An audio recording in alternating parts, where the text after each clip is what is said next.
الله أكبر الله أكبر.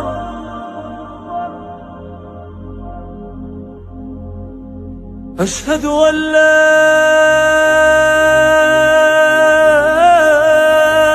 إله إلا الله.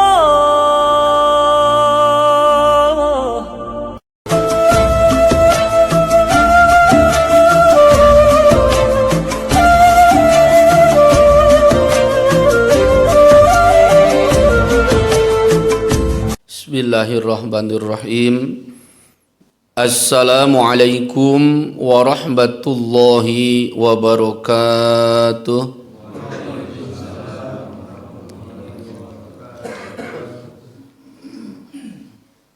Alhamdulillahi rabbil alamin.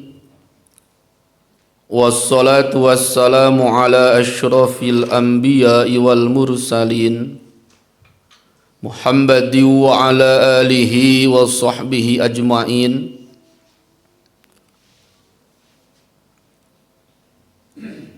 Amma ba'd, faya ibadallah, usi nafsi wa iyyakum bitaqwallah, faqad fazal muttaqun. Allahumma anta rabbi la ilaha illa anta khalaqtani wa ana abduka wa ana ala ahdika wa wa'dika mastata'tu a'udzu bika min syarri ma sana'tu abu'u laka bi ni'matika alayya wa abu'u laka bi dzambi faghfirli fa innahu la yaghfiru dzunuba illa anta. Kalamun qadimun la yumallu sima'uhu tanazzaha an qawli wa fi'li wa niyatin bihi nashtafi min kulli da'i wa nuruhu dalilun likulubina hina jahlina wa hayratina. Faya Rabbana matti'na bisirri hurufihi wa nawwir bihi kulubana wa sam'ana wa maqlatana. Hadratul kiram wal muhtaram, seluruh jamaah Masjid Jami Uswatun Hasanah yang saya hormati dan Allah muliakan. Puji dan syukur kita panjatkan kehadirat Allah subhanahu wa ta'ala. Salawat dan salam senantiasa dilimpahkan kepada junjungan kita baginda Nabi Muhammad sallallahu alaihi wasallam, kepada keluarganya, sahabatnya dan seluruh pengikutnya hingga hari kiamat. Jamaatul kiram yang dirahmati Allah, sebelum saya menyampaikan kajian tafsir Al-Quran yang mana pada pagi hari ini akan dijelaskan Al-Quran surah Al-Fatihah ayat 6 dan juga ayat yang ke-7.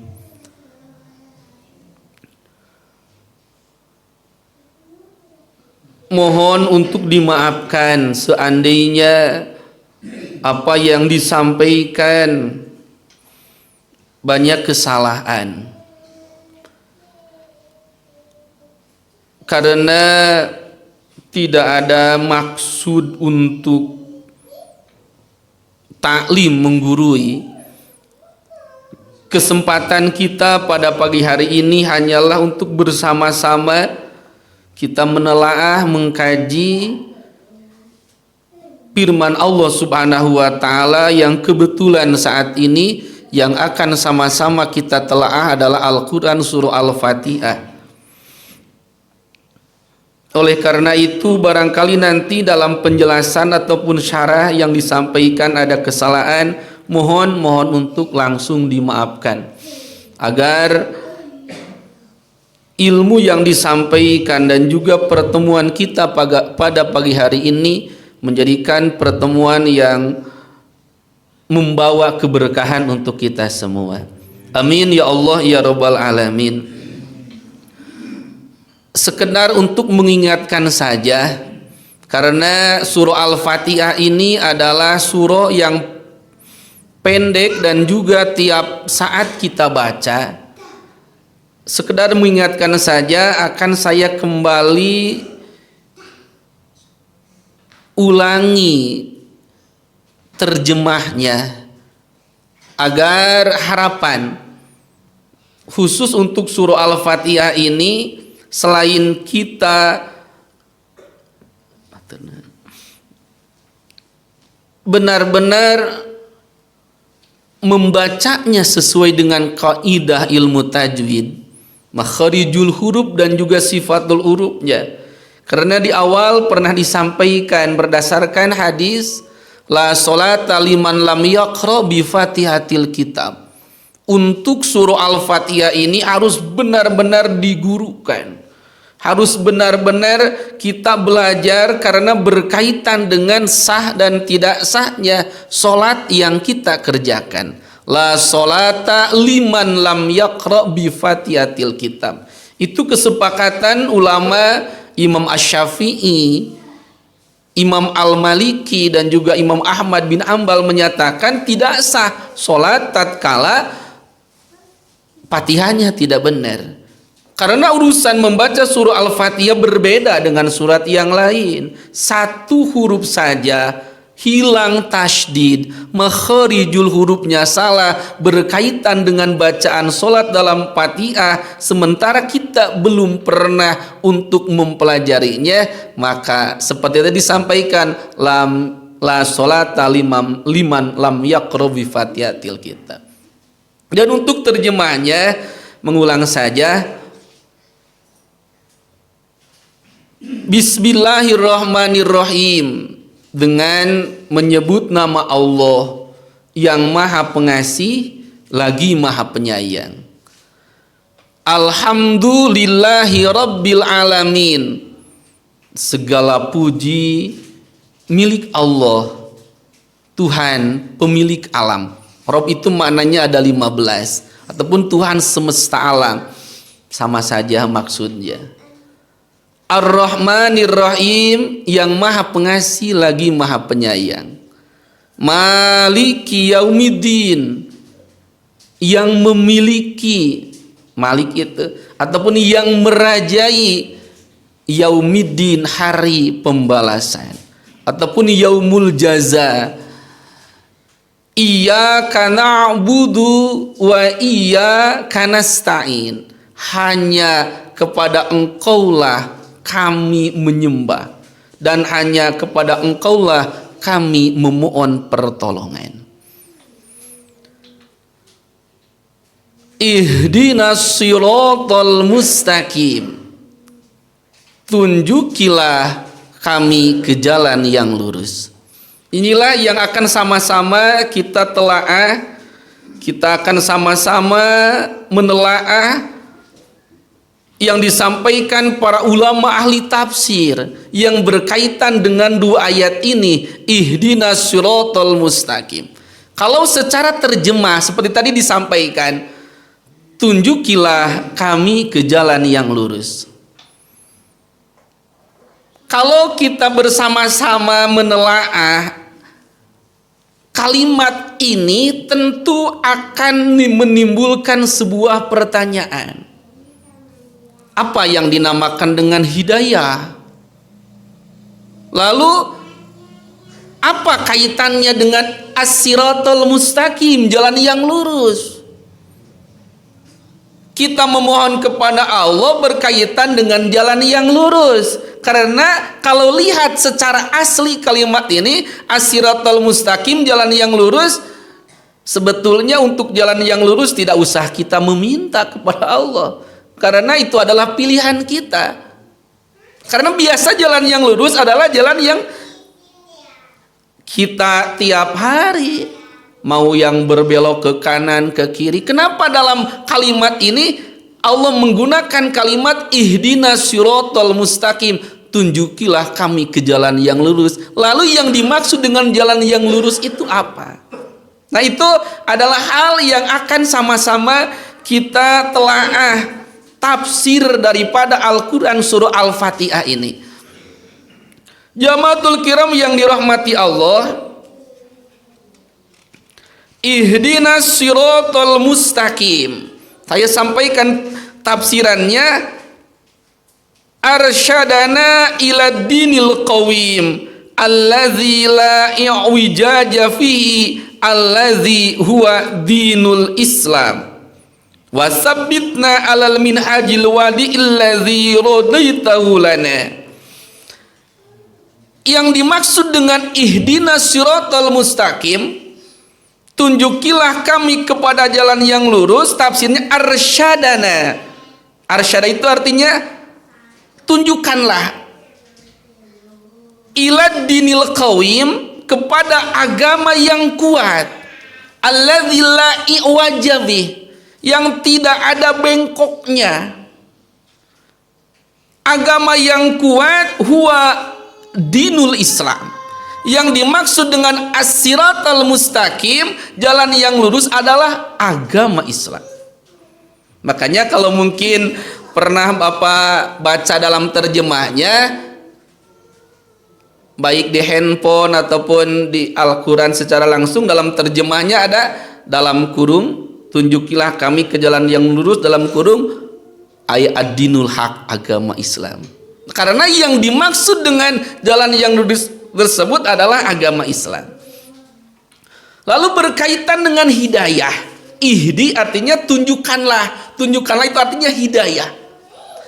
Yang dimaksud dengan hidayah ini menurut para mufasir, perlu diketahui bahwasanya hidayah itu bermacam-macam.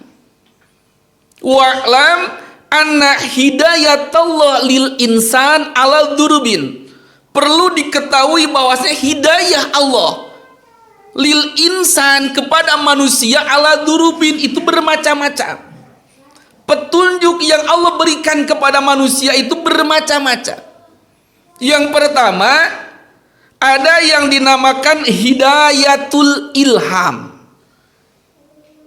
Hidayatul ilham. Apa yang dimaksud dengan hidayatul ilham? Wa takunu litifli mundu wiladati fa huwa yushiru bil hajati ilal ghadai wa yusarrihu taliban lahu. Hidayatul ilham ini adalah hidayah yang Allah berikan litifli, untuk bayi, untuk anak kecil. Mundu wiladati, tatkala bayi tersebut dilahirkan, fahuwa yushiru bil hajat ilal ghada, lalu bayi ini menginginkan makan. Bagaimana hidayah yang Allah berikan kepada bayi tersebut? Wa yusarrihu taliban bi. Lalu bayi ini karena tentunya tidak bisa bicara dan lain-lain, namanya juga bayi, lalu wa yusarrihu, dia menjerit, dia menangis. Nah, menangis ini adalah hidayah yang Allah berikan kepada bayi tersebut, karena begitu bayi menangis, ibunya refleks, oh bayi ini ingin minum, oh bayi ini ingin ASI. Nah, hidayah tuh, hidayah petunjuk Allah yang diberikan kepada bayi tersebut tatkala dia menginginkan makan dengan dia menangis, itu dinamakan hidayatul ilham. Lalu yang kedua, ada yang dinamakan hidayatul hawas.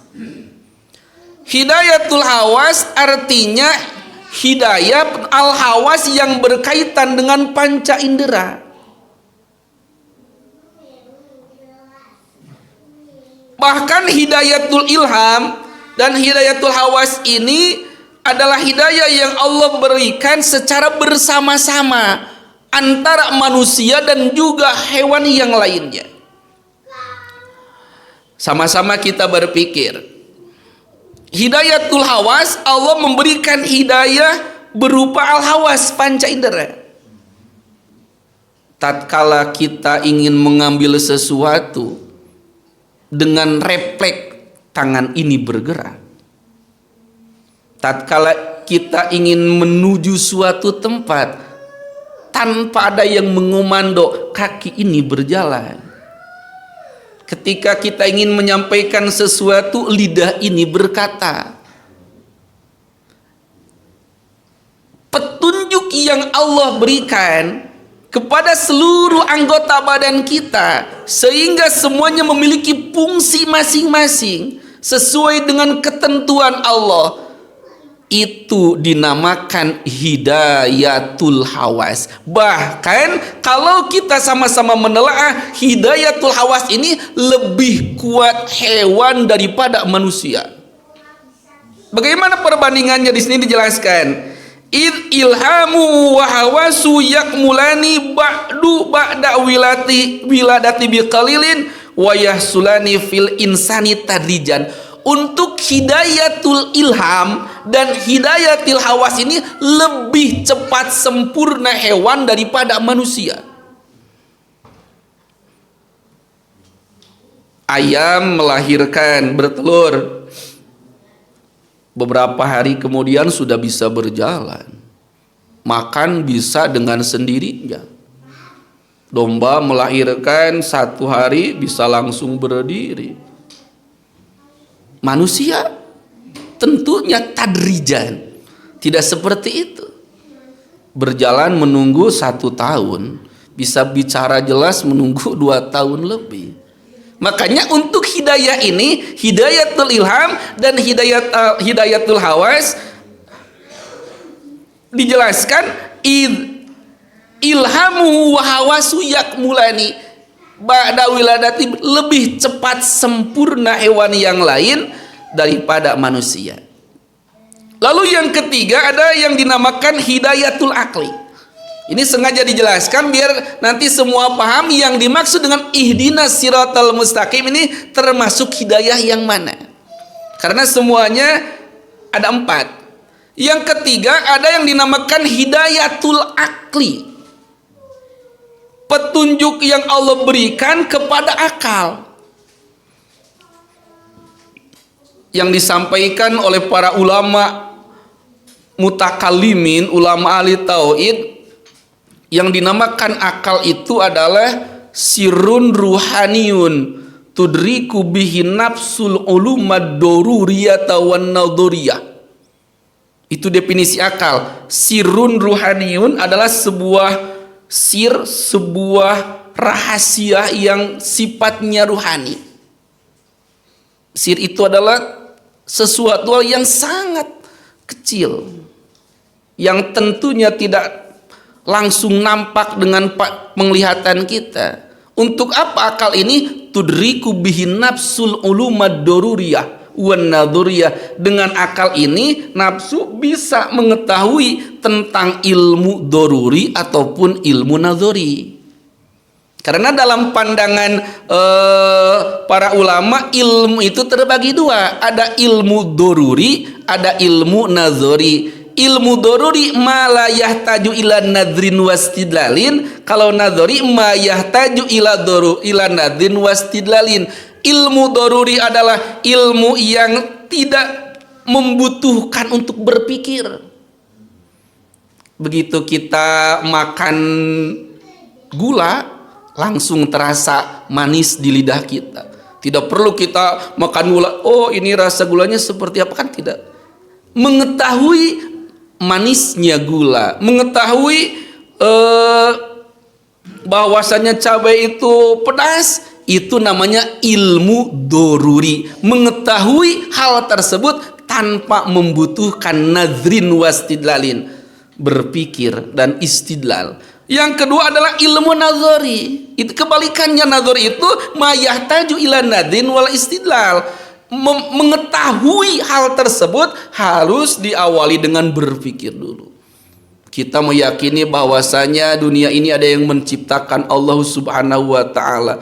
Bagaimana kita? Kita tidak pernah melihat Allah. Oh, karena ada makhluknya, ada ciptaannya. Mengetahui ada zat yang menciptakan kita, itu membutuhkan pemikiran, dan ilmu itu dinamakan ilmu nazari. Kembali tentang hidayah, yang ketiga para jamaah, ada yang dinamakan hidayatul akli. Allah memberikan petunjuk melalui akal, sehingga dengan akal ini kita bisa memilih dan memilah apa yang harus dikerjakan dan apa yang tidak boleh dikerjakan. Nah, petunjuk ini dinamakan hidayatul akli. Dan yang terakhir, ada yang dinamakan hidayatul adiyani wasyara'i. Hidayatul adiyani wasyara'i. Hidayatul adiyan adalah hidayah agama, wasyara'i dan syariat. Dan inilah yang dimaksud dalam ayat ihdinas siratal mustaqim. Dan hidayah inilah adalah hidayah yang sangat mahal. Dalam berkaitan dengan hidayah agama ini, karena dengan agama kita paham dan juga kita tahu mana jalan yang harus kita kerjakan dan apa yang harus ditinggalkan. Karena agama itu sebagai pedoman hidup kita. Berkaitan dengan hidayah ini, wahia al-ma'unatu wa taufiqu lisairi fi tariqil khairi. Yang dimaksud dengan hidayatuddin sesuai dengan ayat ini, ihdinas siratal mustaqim. Ihdinas siratal mustaqim, al-ma'unatu wa taufiqu ila sairi fi tariqil khair. Hidayah ini adalah al-ma'unah, pertolongan Allah. Lisairi, untuk berjalan, fi tariqil khair, dalam jalan kebaikan. Hidayah itu adalah petunjuk Allah agar senantiasa kita berbuat yang baik. Itu yang dinamakan hidayah. Dan hidayah ini, hidayatul adyan wasyara'i, adalah hidayah yang khusus, hanya Allah yang memilikinya. Kita kenal dalam sejarah, begitu bersedihnya baginda Rasul Muhammad sallallahu alaihi wasallam tatkala beliau ditinggal wafat oleh paman beliau, Abu Thalib. Abu Thalib ini jasanya tidaklah main-main. Semenjak baginda Rasul usia 9 tahun, beliaulah yang menjaga dan mengurusi beliau. Sampai titik perjuangan, beliau diangkat jadi nabi dan rasul. Beliau yang selalu menjaga baginda nabi dari gangguan orang-orang Quraisy. Tapi dalam sejarah pun dijelaskan, tatkala Abu Thalib ini meninggal, tidak dalam keadaan ad-dinul Islam. Dia tidak mengikrarkan beriman kepada Allah dan mengakui Muhammad sebagai Rasulnya. Padahal perjuangan baginda Rasul adalah mengajak umat untuk bertauhid kepada Allah. Orang lain pun diajak, kerabat tetangganya diajak, bahkan banyak orang-orang yang masuk. Sementara paman beliau yang jasanya sangat besar tidak masuk Islam. Makanya tahun tersebut dinamakan Amul Huzn, tahun duka cita. Selain ditinggal wafat oleh istri tercinta Siti Khadijah, ditinggal pula wafat oleh Abu Thalib dalam keadaan tidak beriman. Nabi seorang manusia biasa yang sangat bersedih. Makanya berkaitan dengan hal tersebut, Allah Subhanahu wa taala menyampaikan wahyu kepada baginda Rasul. Innaka la tahdi man ahbabta walakinallaha yahdi may yasha. Ini adalah ayat yang sama-sama harus kita telaah. Begitu besar tentang hidayatuddin wal adyan ini. Innaka, sesungguhnya engkau Muhammad, la tahdi, engkau tidak akan bisa memberikan hidayah. memberikan petunjuk man ahbabta kepada orang-orang yang engkau cintai. Walakinnallaha, sesungguhnya Allah yahdi mayyasha, Allah akan memberikan hidayah terhadap orang-orang yang dikehendakinya. Seorang nabi tidak bisa memberikan hidayah kepada keluarganya. Nabiullah Ibrahim alaihissalam tidak bisa memberikan hidayah kepada ayahnya. Nabi Nuh alaihissalam tidak bisa memberikan hidayah kepada putranya Kanan. Nabi Lut alaihissalam tidak bisa memberikan hidayah kepada istrinya. Karena hidayatul adyan wa syara'i adalah hidayah yang khusus dan hanya Allah lah yang memberikannya limayyasha'u, bagi orang-orang yang Allah kehendaki. Makanya ini menjadikan syukur yang terbesar kita kepada Allah Subhanahu wa taala tatkala saat ini, detik ini kita sama-sama Allah diberikan hidayatul adyan wasyara'i. Hidayatul adyan wasyara'i, hidayah yang sangat besar, yang sangat luar biasa, karena hanya Allah lah yang memberikan hidayah. Orang lain yang ilmunya hebat belum tentu dia bisa dan diberikan hidayah oleh Allah. Makanya kewajiban kita untuk berusaha bersama-sama menjaga hidayatul adyan wasyara'i ini. Bagaimana cara menjaganya? Ya terus kita tingkatkan keimanan dan ketakwaan kita. Iman itu tidak akan kuat tanpa diikuti dengan ilmu. Ilmu pun tidak akan kuat tanpa disertai dengan amal. Perjalanannya di sana. Imannya sudah kuat, yakin kepada Allah, lalu ilmunya terus dipelajari, diusahakan untuk terus beramal. Itu adalah cara, termasuk saat ini. Ini sebagai usaha dan upaya kita untuk menjaga hidayatul adyan wasyara'i, karena tidak ada seorang pun yang dijamin oleh Allah mati dalam keadaan iman, tidak. Sama-sama kita telaah urusan iman itu dalam kaidah pandangan para ulama sesuai ketentuan Allah bentuknya adalah mumkinul wujud. Mumkinul wujud adalah sesuatu hal yang mungkin, artinya tidak bisa dipaksakan urusan hidayah ini karena hanya milik Allah. Sehingga tidak ada jaminan seseorang wafat dalam keadaan iman, tidak ada. Bagaimana hebatnya Barsiso Bal'am bin Ba'ura, nauzubillah, mati dalam keadaan su'ul khatimah. Lebih jauhnya kita kenal iblis dalam sejarah. Iblis itu adalah sebelum dilaknat oleh Allah adalah seorang pemimpin malaikat. Ilmunya luar biasa, nauzubillah, dilaknat oleh Allah. Jadi urusan iman ini harus senantiasa kita jaga dengan terus berdoa, ataupun juga bisa dalam disampaikan oleh para ulama bagaimana kiat dan cara menjaga hidayatul adyan wasyara'i ini. Kalau mau dengan selain daripada seperti tadi disampaikan, kita terus berusaha taklim, terus berusaha menambah ilmu, menambah amal. Di antaranya amal itu perbuatan yang untuk menjaga iman kita adalah dengan sholat yang dikenal dengan sholatul awabin. Setelah maghrib dan isya, selepas sholat ba'diyah isya, ada dinamakan sholatul awabin. 20 rakaat lebih baik, kalaupun tidak 2 rakaat saja.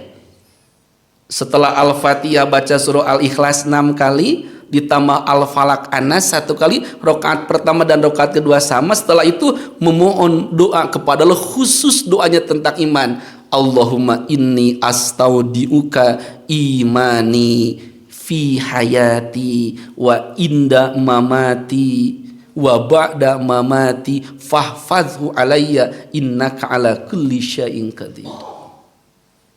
Allahumma ya Allah, inni sesungguhnya aku astaudiuka, aku titipkan kepadamu ya Allah imani, keimananku, fi hayati sepanjang saya hidup, wa inda mamati tatkala hendak ajal menjemput, wa ba'da mamati setelah mati, fahfadhu jagalah ya Allah imanku, innaka ala kulli syai'in qadir, sesungguhnya engkau Maha berkuasa terhadap segala sesuatu. Harus dijaga karena seperti tadi Allah sudah memberikan hidayah kepada kita iman, Islam. Lalu iman Islam ini tidak ada jaminan seseorang mati dalam keadaan iman. Makanya yang disampaikan oleh Imam Asy'ari yang dimaksud as-sa'id adalah orang yang berbahagia adalah man mata alal iman, orang yang wafat dalam keadaan iman.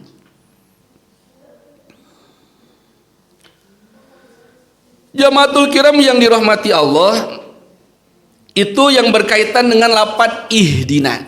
Saya simpulkan, ihdina, tunjukkanlah kami. Yang dimaksud dengan hidayah ini adalah ada hidayatul ilham, ada hidayatul hawas, ada hidayatul akli, ada hidayatul adiyani wasyara'i. Dan khusus untuk redaksi ayat ihdina yang dimaksud tunjukkanlah kami di sini adalah hidayatul adiyan wasyara'i.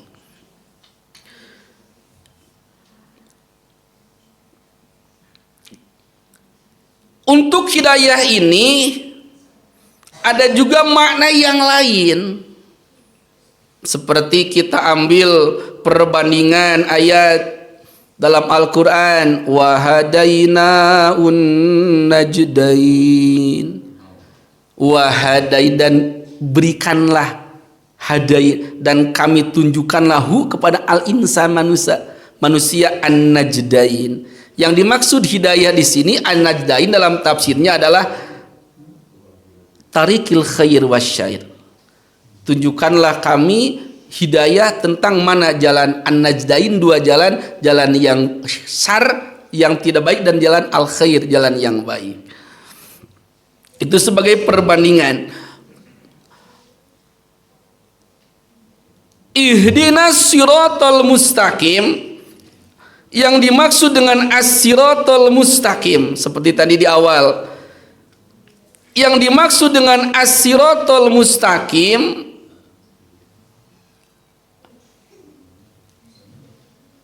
adalah ad-dinul Islam, agama Islam. Ini dalam ilmu balaghah, ilmu yang mengatur keindahan Al-Quran, baik ma'ani, bayan ataupun badi. Untuk ayat ihdinas siratal mustaqim ini, Allah mengambil kalimat, bukan mengambil, mohon maaf, Allah menggunakan kalimat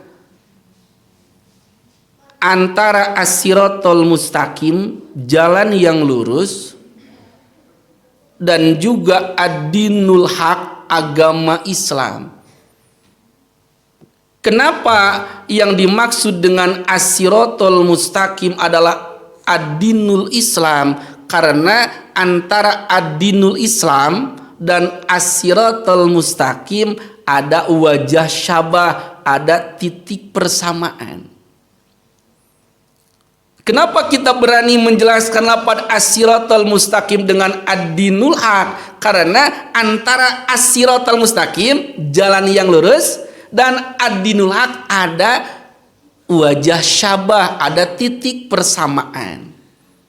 Di mana titik persamaannya? Bahwasanya siapapun orang yang berjalan dalam jalan yang lurus, dia akan selamat. Dan siapapun dia yang berada dalam ad-dinul Islam, agama Islam, dia pun akan selamat. Itu dalam pandangan ilmu balaghah namanya majaz isti'arah. Ada sebuah kalimat yang memiliki dua makna, lalu dari dua makna tersebut kenapa bisa digabungkan? Karena ada persamaan. Mohon maaf, ini bukan karena mungkin ilmu ini sangat langka. Ini untuk sebagai perbandingan saja. As-siratal mustaqim, jalan yang lurus. Yang dimaksud jalan yang lurus adalah ad-dinul Islam, agama Islam. Kalau Bapak Ibu bertanya, kenapa Allah tidak langsung kalimatnya ihdina dinal Islam, tunjukkanlah kami kepada agama Islam. Kenapa harus menggunakan jalan yang lurus? Karena jalan yang lurus adalah adat, itu bukan agama. Jalan yang lurus ya jalan yang suka kita tiap hari berjalan. Kenapa tidak langsung menggunakan kalimat tunjukkanlah kami ad-dinal Islam, kepada agama Islam, tidak langsung tapi hanya menggunakan kalimat as-siratal mustaqim. Nah, di sini para ulama sama-sama menelaah, berpikir, oh, karena tidak ada salahnya. Bukan tidak ada salahnya, tentunya ada makna yang terkandung. Kenapa as-siratal mustaqim dinamakan adinul haq? Karena baik antara jalan yang lurus ataupun agama Islam ada titik persamaan. Siapapun yang berada dalam rel dan jalan tersebut pasti akan selamat.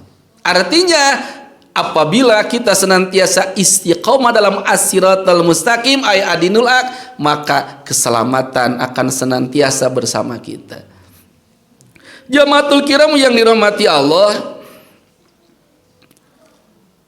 kita lanjutkan pada ayat yang terakhir, siratal ladzina an'amta alaihim. Siratal ladzina an'amta alaihim, yaitu jalan-jalan, yaitu jalan orang-orang yang telah Engkau berikan nikmat kepada mereka. Itu arti daripada siratal ladzina an'amta alaihim. Tunjukilah kami kepada jalan yang lurus, yaitu jalan orang-orang yang telah Engkau berikan nikmat. Lalu siapa saja orang yang sudah Allah berikan nikmat kepada mereka? Ini dijelaskan oleh Allah dalam Al-Quran, baik surah An-Nisa ataupun surah Al-An'am. A'udzubillahi minasyaitonirrajim. Wa may yuti'illaha war rasula fa ulaika ma'al ladzina an'amallahu 'alaihim minan nabiyyina was-siddiqina wasyuhada'i was-sholihin wa hasuna ulaika rafiqa dzalikal fadlu minallah wa kafa billahi alima.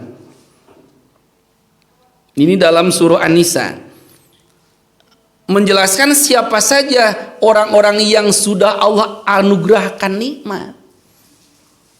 Wa mayyutilaha, barang siapa dia taat kepada Allah, war rasula, dan kepada rasulnya, faulaika, maka mereka ma'allazina, akan bersama orang-orang an'amallahu alaihim, yang telah Allah anugerahkan nikmat kepada mereka.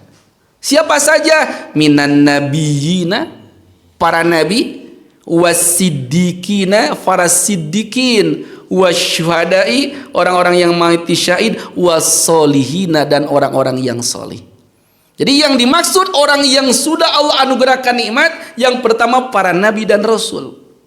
Yang kedua as-siddiqin. Siddiqin ini adalah imannya para sahabat. Yang ketiga wasyuhada, orang-orang yang wafat dalam keadaan syahid. Yang keempat as-solihina, orang-orang yang solih. Siapa orang-orang yang solih? Al-qaimu bihukukillah wa hukukil ibad. Orang-orang solih adalah orang-orang yang dia bisa melaksanakan haknya kepada Allah dan juga kepada sesama hamba. Artinya kita memohon kepada Allah tiap hari, tatkala kita sholat, tatkala kita membaca surah Al-Fatihah, kita memohon kepada Allah, ya Allah, tunjukkanlah kami kepada jalan yang lurus, jalan orang-orang yang telah Engkau berikan nikmat. Kita memohon, ya Allah, jadikanlah kami daripada golongan nabi dan rasul, golongan para siddiqin, golongan syuhada, dan golongan sholihin.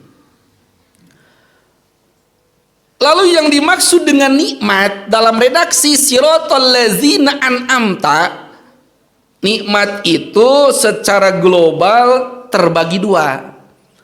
Ada nikmat duniawi, ada nikmat ukhrawi. Dalam tafsirnya tanhasiru fi jinsaini dunyawiyin wa ukhrawiyin.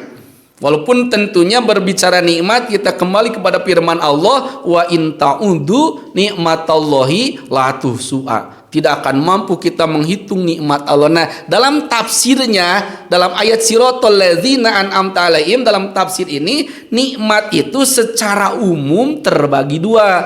Ada nikmat duniawi, ada nikmat ukhrawi.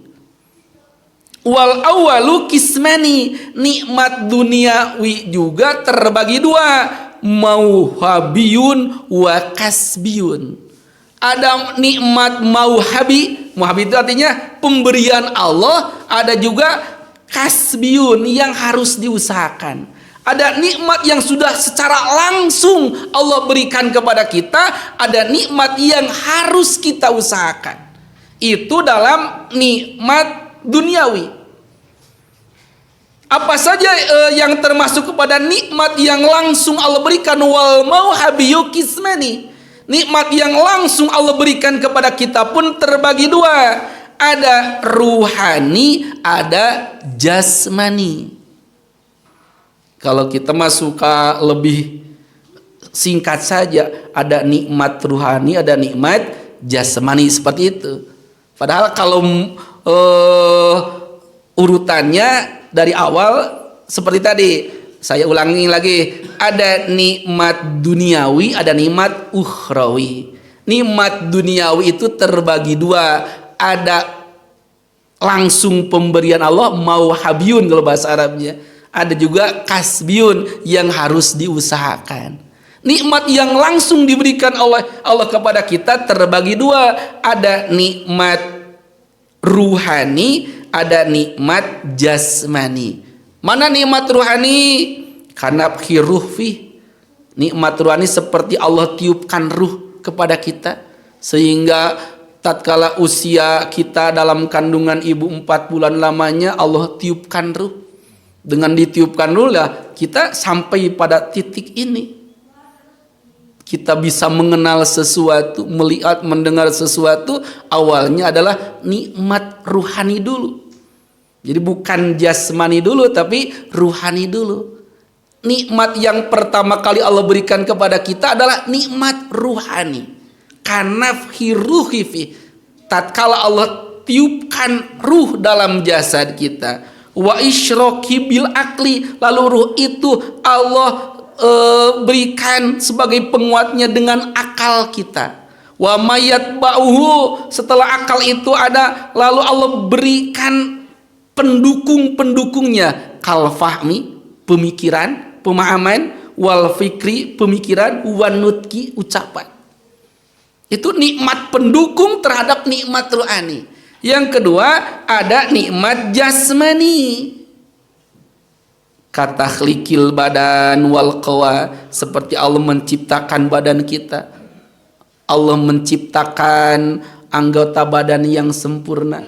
Laqad khalaqnal insana fi ahsani taqwim. Itu adalah bentuk yang sempurna yang dinamakan nikmat jasmani.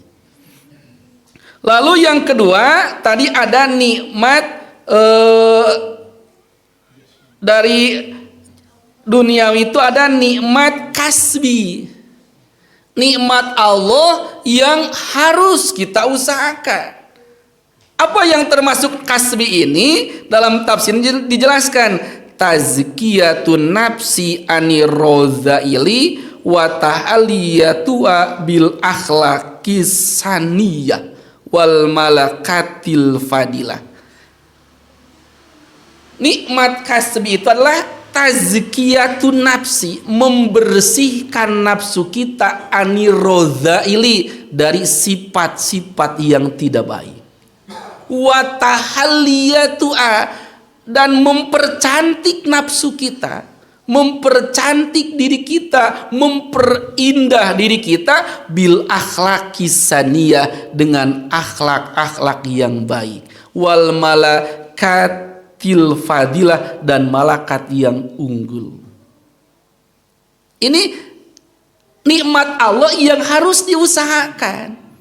Karena untuk kita memiliki sifat yang baik dan jauh daripada sifat yang jelek, tidak bisa hanya berdoa. Ya Allah, mudah-mudahan saya diberikan keikhlasan. Ikhlas ini tidak bisa tanpa ada amal. Ya Allah, saya ingin menjadi orang baik tapi tidak berusaha mana yang baik dan yang tidak baik. Jadi kasbi ini harus diusahakan karena titiknya di sana kasbi. Lalu nikmat ukhrawi. Nikmat ukhrawi adalah kenikmatan yang nanti Allah berikan kepada makhluk-makhluknya di akhirat. Kenikmatan yang Allah berikan untuk orang-orang yang berada dalam ampunan Allah. Wasani ayyaghfiru ma farata minhu, termasuk nikmat ukhrawi adalah ayyaghfiru ma farata minhu, tatkala Allah mengampuni segala dosa dan kesalahan kita, itu adalah nikmat yang terbesar, termasuk nikmat ukhrawi. Setiap apapun yang kita kerjakan pasti dicatat oleh Allah. Tidak ada setiap amal yang tidak dicatat. Lalu kalaulah tidak ada ampunan Allah, maka kecelakaan. Nah, diampuninya dosa itu termasuk nikmat ukhrawi. Jamaatul kiram yang dirahmati Allah, kalimat selanjutnya ghairil maghdubi alaihim waladdallin. Saya sambungkan dengan kalimat sebelumnya, siratal ladzina, jalan orang-orang an'amta alaihim, yang telah engkau berikan nikmat kepada mereka, ghairil maghdubi alaihim, bukan jalan orang-orang yang engkau murkai, waladdallin, dan juga bukan jalan-jalan orang-orang yang sesat.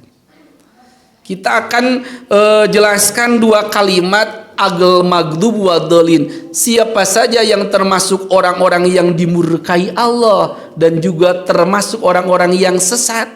Dalam tafsirnya dijelaskan yang dimaksud dengan kalimat ghairil maghdubi alaihim ayat siratil ghairil yaudi alladzina ghadibat alaihim wa khidlatihim. Yang dimaksud dengan orang-orang yang dimurkai Allah ini sesuai dalam hadis yang diriwayatkan rawahu Ibnu Hibban, hadis yang diriwayatkan oleh Ibnu Hibban, innal maghduba alaihim al-yahudu wa innal dhalina hum an-nasara. Yang dimaksud orang-orang yang dimurkai Allah adalah al-Yahudi, orang-orang Yahudi. Dan yang dimaksud dengan al-dhalin, orang-orang yang sesat, adalah orang-orang Nasrani. Artinya kita selalu mohon kepada Allah agar senantiasa diberikan pertolongan, diberikan at-taufiq li sair fi tariqil khair, senantiasa istiqomah dalam jalan kebaikan seperti jalan yang sudah Allah berikan kepada orang-orang pilihan Allah, bukan jalan orang-orang Yahudi dan orang-orang Nasrani. Karena Yahudi Nasrani adalah dua kelompok manusia yang dilaknat oleh Allah Subhanahu wa taala.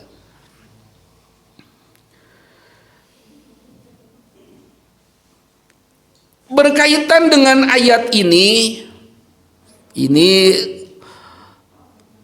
kalau kita kembali kepada ayat sebelumnya, ini untuk kesimpulannya, iyyaka na'budu wa iyyaka nasta'in ihdinas siratal mustaqim.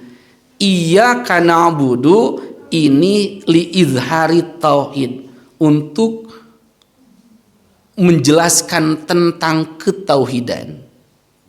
Ini karena tauhid ini seperti pernah disampaikan dalam kajian sebelumnya dengan referensi Al-Baqarah ayat 21, ya ayuhanna su'budu rabbakumul ladzi khalaqakum, bahwasanya ketauhidan adalah sesuatu hal yang harus diutamakan.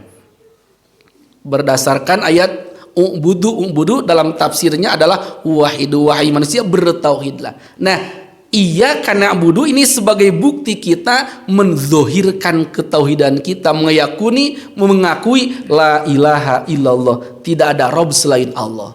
Lalu wa iyyaka nasta'in ini sebagai bukti kita adalah untuk litolabil aud, untuk memohon pertolongan. Lalu ihdinas siratal mustaqim, kita memohon kepada Allah agar senantiasa tetap dalam agama Islam.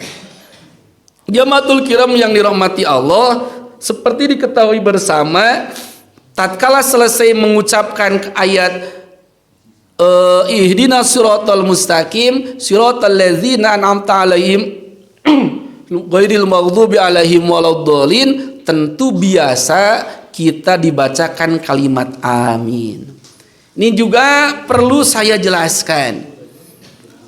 Amin ini adalah sebuah kalimat yang tidak wajib diucapkan, tapi amin ini adalah kalimat doa.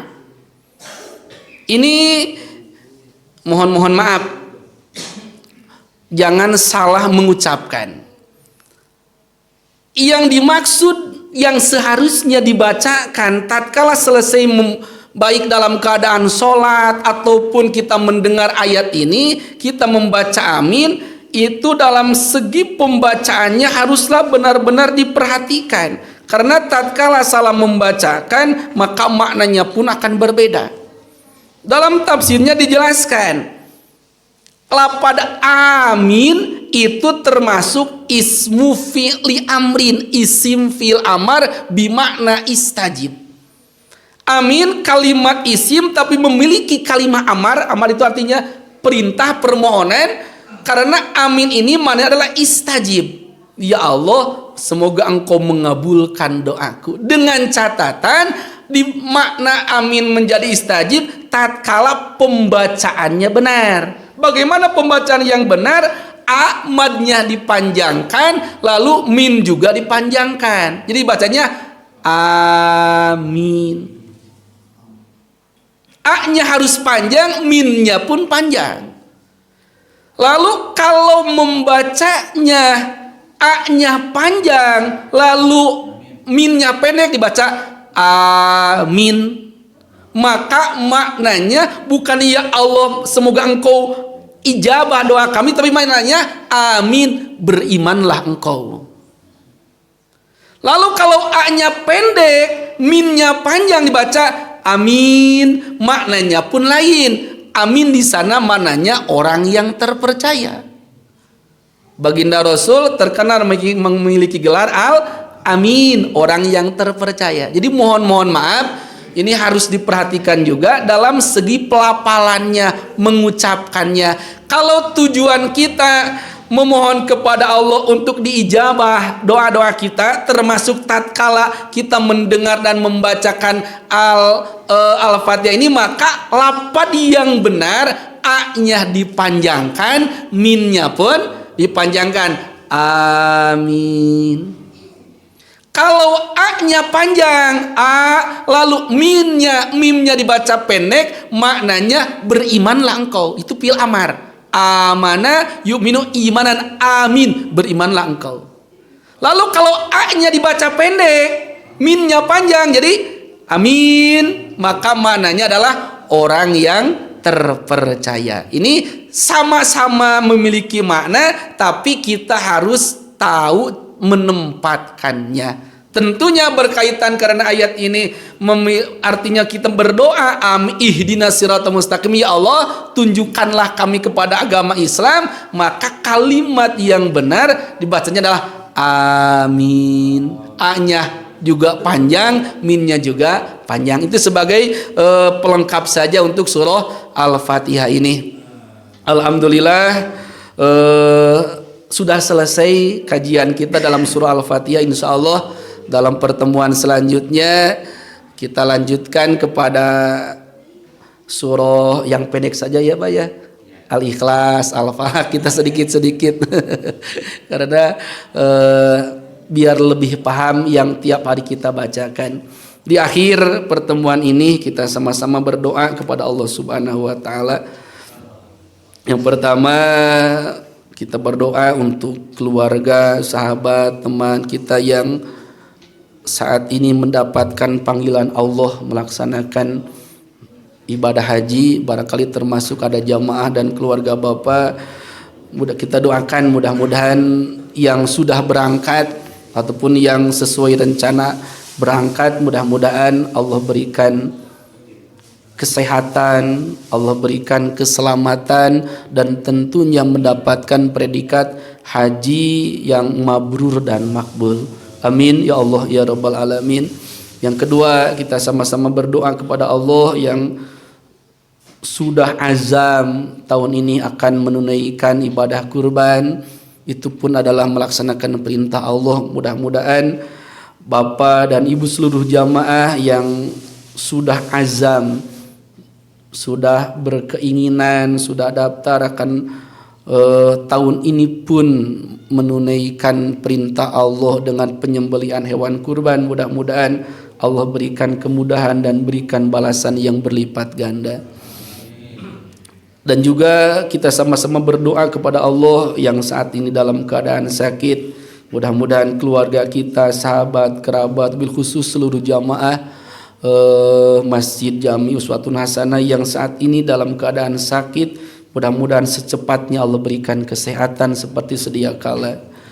Yang paling utama kita memohon kepada Allah untuk kita semua, keluarga kita, mudah-mudahan Allah berikan kesehatan, Allah mudahkan seluruh urusan kita, Allah berkahkan keluarga kita, Allah berkahkan rumah tangga kita, Allah berkahkan segala kasab dan usaha kita, dan zuriyah-zuriyah kita, putra-putri kita, turunan kita, Allah menjadikan hamba Allah yang solih dan solihat. Amin ya Allah ya Rabbal Alamin. Dan juga tidak ada salahnya kita mohon kepada Allah, mudah-mudahan pertemuan kita pada pagi hari ini sebagai wasilah Allah memberikan keberkahan dan kemudahan terhadap segala urusan kita. Amin ya Allah ya Rabbal Alamin. Ala hadhihi niyatil madhkurah wa bi kulli niyatin sholihah bi barakati umil Quran. Al-Fatihah. A'udzu billahi minasy syaithanir rajim. Bismillahirrahmanirrahim. Alhamdulillahi rabbil alamin. Ar-Rahmanir Rahim. Iyyaka na'budu wa iyyaka nasta'in. Ihdinas siratal mustaqim.